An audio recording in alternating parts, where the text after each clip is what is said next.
Now we have Senator Hoeven. Good morning, Chairman Manchin, Ranking Member Barrasso, and committee members. And thank you, Senator Wyden, for those kind introductions. I'm joined today by my wife, Lori Sams, and my oldest daughter, Rosavelli Sams. Our son, Chauncey, and daughters, Clara and Ruby, are home in Oregon. I'm honored and deeply appreciative to be the President Biden's nominee to be the 19th Director of the National Park Service. And I'm grateful for the invitation to appear before this distinguished committee. I'm an enrolled tribal member of the Confederated Tribes of the Umatilla Indian Reservation. I am Cayuse and Walla Walla with blood ties to the Yankton Sioux and Cocopah peoples.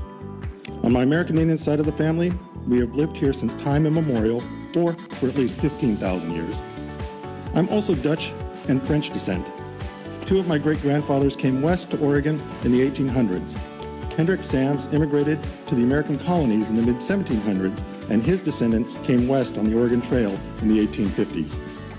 My great-grandfather Joseph Larock came to Oregon Territory in 1812 and worked for the Pacific Fur Company. My great-grandmother Mary was a Walla Walla and Cayuse tribal member and the daughter of Chief Pio Mox Mox, head man of the Walla Walla people.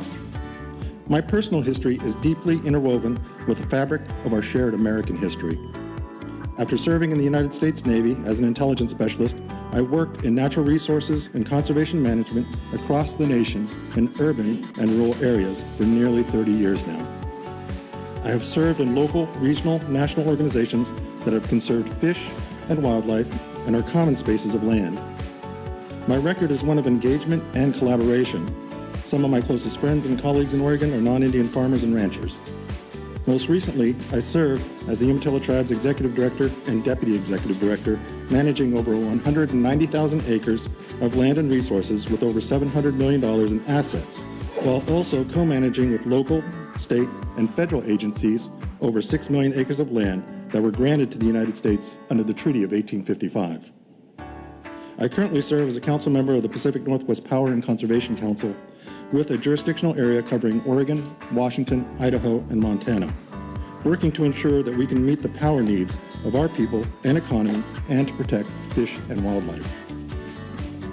The National Park Service is a very special agency with a timeless mission to preserve resources and to inspire current and future generations.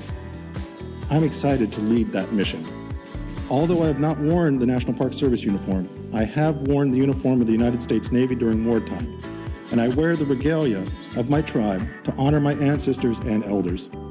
These uniforms are reminders of the sacrifices made to protect our homelands and the responsibility to pass down those lands in a stronger state than they are now. I have a tremendous respect for the people and places of the National Park Service. While hiking recently on John Day Fossil Beds National Monument with my family, I was struck by the professionalism and the expertise of the rangers and realized that I've visited over 100 national park areas and monuments over the past 50 years.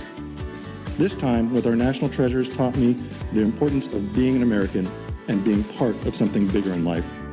The National Park Service cannot achieve its mission without a well-supported workforce, and I'm committed to focusing on the caretaking of this mission.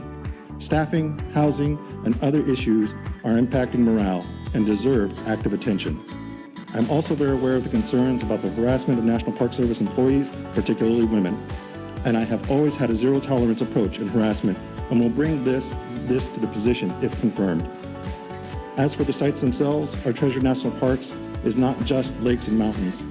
The agency safeguards some of the country's most solemn and hallowed places: the bed where Abraham Lincoln died, the steps of the Lincoln Memorial upon which Martin Luther King Jr. professed his vision for a better America, the graves of our service members and our presidents. Despite the clarity of the National Park Service mission, there are differences in opinion about how to accomplish it. In Indian country, we expect an open discussion with the federal government prior to making decisions, not after the fact. If confirmed, I will bring this spirit of consultation to the service as director. I look forward to consulting with neighboring communities, stakeholders, local, state, and tribal governments, and members of Congress, even when the conversations and topics are challenging. I can assure you I take this responsibility seriously. I hope to earn your support to be the 19th Director of the National Park Service. I've appreciated speaking with many of you and learning from your insights.